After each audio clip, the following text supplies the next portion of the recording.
नमस्कार दोस्तों, जय हिंद, वंदे मातरम। आप सभी का स्वागत अभिनंदन है Jaiswal coaching centre YouTube channel पर। दोस्तों, आज की क्लास में हम बात करने वाले हैं हिंदी व्याकरण के पार्ट नंबर फर्स्ट की बात करेंगे। हिंदी ग्रामर, हिंदी व्याकरण के टॉप 20 क्वेश्चंस करेंगे बाय जायसवाल सर। और इस टॉप 20 क्वेश्चंस में आपके पार्ट वाइज हम हिंदी ग्रामर के संपूर्ण जो पूरा निचोड़ है पार्ट वाइज हम कंप्लीट करेंगे। डेली यहाँ आपके 20 क्वेश्चन रहेंगे और 20 प्रश्नों में से आपका जान लेते हैं, आपका फीडबैक क्या है, आपका ओपिनियन क्या है। और उन शब्दों के यहाँ पे ग्रामर पे कंबाइंड किया गया है जो शब्द थोड़ा कठिन होते हैं, ठीक है, कहीं कहीं बुक पर भी आपको नहीं मिलेंगे, ठीक है। तो चलिए, टॉप 20 में से अपना इसको ज़रूर शेयर कीजिएगा, फीडबैक कीजिएगा। चलिए शुरुआत करते हैं। पहला प्रश्न आप लोगों के स्क्रीन पर है, नवरात्र में कौन सा समास होगा। इसी सरल प्रश्न से शुरुआत कर रहे हैं। सभी लोग आपने अभी तक कमेंट भी कर दिया होगा। तो नवरात्र में कौन सा समास होता है, फटाफट अंदाज में कमेंट कीजिएगा। जी हाँ साथियों, तो नवरात्र, रात्रि मतलब सभी लोग जानते हैं रात और दिन होता है, लेकिन नौ मतलब क्या होता है, एक संख्यावाचक दे दिया गया है, ठीक है। नौ और रात्रि, इन दोनों को अगर अलग किया जाए तो क्या हो जाता है, नवरात्रि। अर्थात नौ एक संख्या हो गया, रात्रि एक शब्द अलग हो गया, दिन और रात वाला। तो यहाँ पे हमारा कौन सा हो जाएगा, संख्यावाचक जब होता है तो हमारा कौन सा समास होता है। देखिए, द्वंद्व में क्या होता है, दोनों जब पद प्रधान होते हैं, और द्विगु तब होता है जब संख्यावाचक होता है। तो यहाँ पे हम सेकंड ऑप्शन की बात करेंगे, वह सही हो जाएगा। दूसरा प्रश्न है, उल्लास का संधि विच्छेद क्या होगा, सभी लोग बताना है। संधि विच्छेद की बात करेंगे। उल धनलास, उल्धनलास, उद्धनलास या उल्धन आस, सभी लोग जानते हैं। संधि नाम और संधि विच्छेद दोनों की बात करेंगे। पहले उल्लास का हम संधि विच्छेद कर लेते हैं। तो उल्लास का संधि विच्छेद क्या होता है, उत धन लाश होता है। उत में क्या होना चाहिए, ता में हलंत होना चाहिए, यानी हम किसकी बात करेंगे, व्यंजन संधि की बात करेंगे, ठीक है। उद्धन लाश में हमारा कौन सा संधि हो जाती है, व्यंजन संधि की बात करेंगे। तीसरा है, निम्नलिखित में से देशज शब्द को सुनना है। करम हो गया, गड़बड़ हो गया, परिवार हो गया, किसन हो गया। देखिए, हम यहाँ पे किसकी बात करेंगे, देशज शब्दों की बात करेंगे। तो देखिए, देशज शब्द वो होते हैं जो हम आमतौर पर अपने बोली पर बोलते हैं, आमतौर पर जो हम भाषा घर में बोलते हैं, ठीक है, लोकल लैंग्वेज जो हम कह सकते हैं, तो उनको देशज शब्द कहते हैं। तो देखिए, जो कहते हैं ना, गड़बड़ हो गई, लोटा वोटा, ठीक है, ये क्या होता है हमारा, ये देशज शब्द कहलाते हैं। आम भाषा में जो बोली जाने वाली होती, लोकल लैंग्वेज, लोकल भाषा की बात करेंगे। तो यहाँ पर देशज शब्द हमारा गड़बड़ हो जाएगा। कहते हैं यार बहुत गड़बड़ हो गया, आज का काम गड़बड़ हो गया, यानी वे शब्द जिनकी उत्पत्ति के मूल का पता ना हो, परंतु ये प्रचलन में जरूर होते हैं। उनको उत्पत्ति का मूल का नहीं पता होता कि ये कैसे उत्पत्ति हुई, लेकिन प्रचलन में बहुत ज़्यादा होते हैं। ऐसे ही शब्द देशज शब्द कहलाते हैं। या आमतौर पर हमने बात ही किया कि लोकल लैंग्वेज अर्थात क्षेत्रीय भाषा में प्रयोग किए जाते हैं। लोटा, कटोरा, डोंगा, डिबिया, खिड़की, खिचड़ी, पगड़ी, चषक, चिड़िया, जूता, ठेठ, ठुमकी, तेंदुआ, फुनगी, कलई, ये सारे आप क्या जाते हैं, देशज शब्द। अगला, निम्नलिखित में से एक संयुक्त स्वर है। देखिए, सभी लोग जानते होंगे संयुक्त स्वरों की संख्या टोटल हमारी कितनी है, सभी लोग बताइएगा। संयुक्त स्वरों की संख्या टोटल 4 है, और इनमें से संयुक्त स्वर जो कहला जाएगा हमारा सेकंड ऑप्शन अ वाला, ठीक है। संयुक्त स्वरों की संख्या कितनी है, 4 है। कौन कौन से आते हैं, सभी परिचित होंगे। जैसे आ और ई मिलके ए बनता है, आ उ मिलके ओ बनता है, आ ए मिलके आई बनता है, आ ओ मिलके ओ बनता है। ये 4 हमारे, यानी 2 स्वरों के संयुक्त रूप से जो बनता है वह संयुक्त स्वर कहलाते हैं। और ये 4 हमारे संयुक्त स्वर हैं, आप लोगों के स्क्रीन पर है, ए ओ आई औ, नोट कर लीजिएगा। अगला, तुम वह और पिकनिक मनाने जाएंगे। अब देखिए, समझिएगा प्रश्न को। तुम, वह और मैं, ये 3 शब्द दे दिया गया है। कौन सा वाक्य किस वचन का हो जाएगा, बहुवचन का, द्विवचन का, एक वचन का। ये देखिए, यहाँ पे ये होगा कि मैं पिकनिक मनाने जाऊँगा या गया था, यहाँ पे एक वचन हो जाता, ठीक है। हम और तुम, या तुम और हम पिकनिक मनाने जाएंगे, ये द्विवचन हो जाता। लेकिन यहाँ पे दिया गया तुम, वह और मैं, ये 2 से अधिक संख्याएं हो जाती। तो यहाँ पे हमारा क्या हो जाएगा, बहुवचन की वाक्य हो जाएगा। पहला ऑप्शन सही हो जाएगा। क्योंकि शब्द के एक रूप से अधिक होने का बोध होता है, वहाँ बहुवचन होता है। जैसे घोड़े, नदियाँ, ये सारे बहुवचन के आपके एग्जाम्पल्स हैं, उदाहरण हैं। अगला है कागा तद्भव शब्द का तत्सम रूप बताना है। काकय होगा, कौवा होगा, काक होगा, काग होगा। देखिए कौवा शब्द का तद्भव जो होता है वह क्या होता है, काग। और कागा तद्भव शब्द का हमें तत्सम बताना है। कागा तद्भव शब्द है और इसका तत्सम बताना है। तो तद्भव शब्द वे कहलाते हैं जो संस्कृत से डायरेक्टली लिए जाते हैं। काग के भाग बड़े सजनी, हरि हाथ से ले गए माखन रोटी, ये आपने पढ़ा होगा। तो कागे का आपके तद्भव है। अब तत्सम शब्द क्या होते हैं सभी लोग जानते होंगे। तो तत्सम शब्द हमारा यहाँ क्या हो जाएगा, कागा का तद्भव शब्द का तत्सम बताना है तो हमारा यहाँ पे काक हो जाएगा, थर्ड वाला ऑप्शन। ठीक है। अगला प्रश्न देख लीजिएगा, मुनिवर में कौन सा समास होगा। तत्पुरुष समास होगा, अव्ययीभाव समास होगा, कर्मधारय समास होगा, द्विगु समास होगा। इस समय मध्य प्रदेश में केवल चुनाव चर्चा में चल रहा है, सभी जगह चुनाव प्रचार प्रसार में ज़ोरों से हो रहा है। चाहे सरपंच पद की बात करें, जनपद की बात करें, ठीक है, जिला सदस्य की बात करें, ठीक है, सारे चुनाव ज़ोरदार चल रहे हैं चारों तरफ, जहां देखो बस। ठीक है, लेकिन हम बात करेंगे चुनाव ठीक है, अपना वोट है, अपना मत है, अधिकार सभी को देना चाहिए और उसी को चुनिए जो आपके लिए, ठीक है, पूरे गांव के लिए, पूरे राज्य के लिए, पूरे डिस्ट्रिक्ट के लिए काम आ सके, उसी को चुनना है। क्योंकि आप जिसे चुनते हैं वही अब हाल हो रहा है एमपी में गवर्नमेंट का वैकेंसी का, आप सभी लोग परिचित होंगे क्या हाल है। अभी तक रिजल्ट नहीं आ रहा है, सभी परिचित होंगे, बाकी ज़्यादा डिटेल से बताने की ज़रूरत नहीं है। ठीक है, चलिए प्रश्न की बात करेंगे। मुनिवर में कौन सा समास होगा।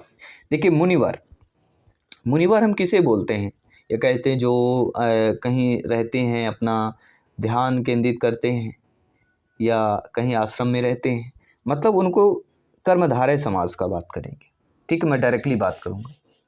और कर्मधारय समास में क्या होता है, जिस समास में पूर्व पद विशेषण और उत्तर पद विशेष हो, कर्मधारय समास होता है। जैसे काली मिर्च, नीलकमल, पीताम्बर, चंद्रमुखी, सद्मगुरु, उसी प्रकार मुनिवर भी आपका यहाँ पे कर्मधारय समास हो जाएगा। ठीक है, और जिसका पहला पद विशेषण, दूसरा पद विशेष अथवा एक पद उपमान और दूसरा पद उपमेय हो, वह हमारा कर्मधारय समास होता है, जो कि मुनिवर में दोनों ऐसा कंडीशन है। नाक में दम कर देना मुहावरे का अर्थ क्या होता है, सभी परिचित होंगे। नाक में दम कर देना मतलब बहुत परेशान करना, कहते हैं ना ये तो साला नाक में दम कर दिया है, अक्सर ये चोर को कहते हैं ना, चोर या जो कोई ऐसे होते हैं तो पुलिस वाले कहते हैं कि ये तो यार नाक में दम कर दिया है इसने। ठीक है, तो बहुत परेशान करना आपके फोर्थ ऑप्शन सही हो जाएगा।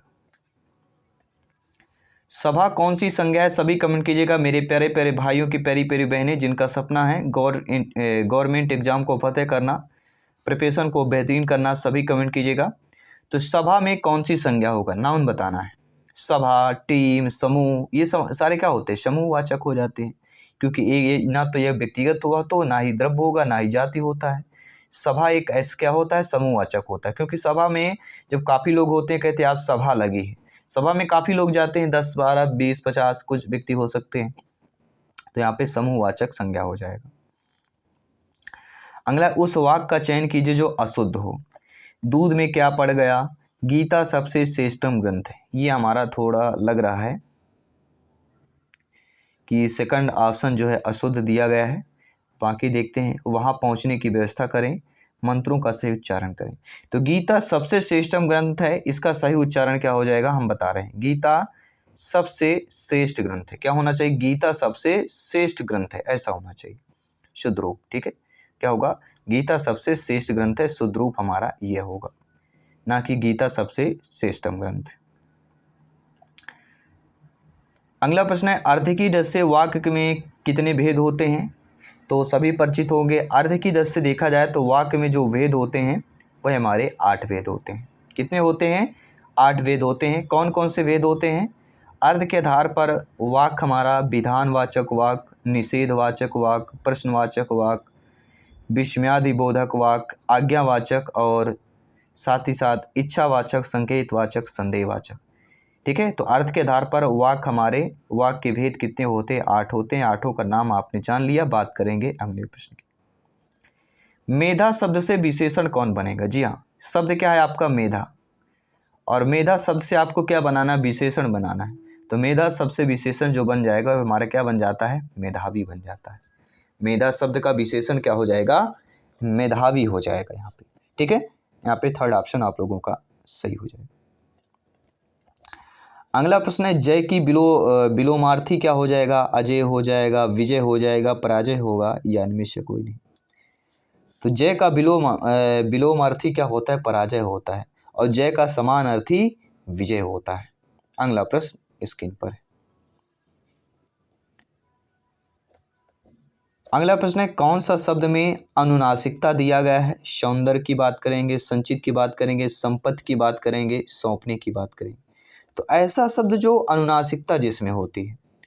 तो अनुनासिक वे शब्द होते हैं जो उच्चारण के साथ साथ नाक से भी थोड़ा बहुत उच्चारण हो जाता है। तो चलिए ट्राई करते हैं। सौंदर्य, संचित, संपत्ति, सौंपना। जब ये सौंप बोलते हैं तो अ आ जाता है। अ में ओ की क्या है? बिंदी आ जाती है। तो हमारा नाक का उच्चारण यहाँ पे हो जाता है। तो हमारे अनुनासिकता में हमारा कौन शब्द हो जाएगा? सौंपना। ठीक है, जिन स्वरों के उच्चारण के मुख के साथ साथ नासिका अर्थात नाक की भी सहायता लेनी पड़ती है, अर्थात जिन स्वरों को उच्चारण मुख और नासिका दोनों से किया जाता है, अनुनासिक कहलाते हैं। फॉर एग्जाम्पल, हंसना, आँख, ऊँट, में, है, सरसों, परसों आदि में चंद्रबिंदु या केवल बिंदु आया है, वह हमारे अनुनासिक हो जाएंगे। अब आप बोलेंगे चंद्रबिंदु तो सभी में है, संपत्ति में है, संचित में है, सौंदर्य है, लेकिन सौंपना में आप देखेंगे ज़्यादातर उच्चारण आपका अनुनासिकता की बात करेंगे। अगला है, रवि तनिया शब्द का पर्यायवाची क्या हो जाएगा? सभी बताइएगा। शूर, पुत्री, शरीर, कालिंदी। देखिए साथियों, रवि तनिया शब्द का पर्यायवाची बताना है तो हमारा हो जाएगा कालिंदी। क्यों हो जाएगा? क्योंकि कालिंदी का जो रवि तनिया का जो पर्यायवाची होता है, शूर सूता होता है, तरिणी होता है, तनुजा होता है, यमुना होता है, कालिंदी होता है। अगला वृद्धि का विलोमार्थी क्या होगा? वृद्धि का विलोम अर्थ वाला। वृद्धि मतलब लगातार वृद्धि होना, और ह्रास मतलब क्या होता है? लगातार कमी होना। तो इन दोनों का वृद्धि का विलोमार्थी हमारा क्या हो जाएगा? सभी परिचित होंगे। हम बात करेंगे ह्रास अर्थात कमी। थर्ड वाला ऑप्शन सही हो जाएगा। नो डाउट, आई होप आप सभी लोग अच्छे तरीके से कमेंट कर रहे होंगे, अपना फीडबैक कर रहे हैं, अपना स्कोर बता रहे होंगे। जिसे देखो वही खुश है, वाक्य में जिसे और वही में कौन सा सर्वनाम है? जिसे और वही बताना है। जिसे देखो वही खुश है, वाक्य हमारा क्या दिया गया है?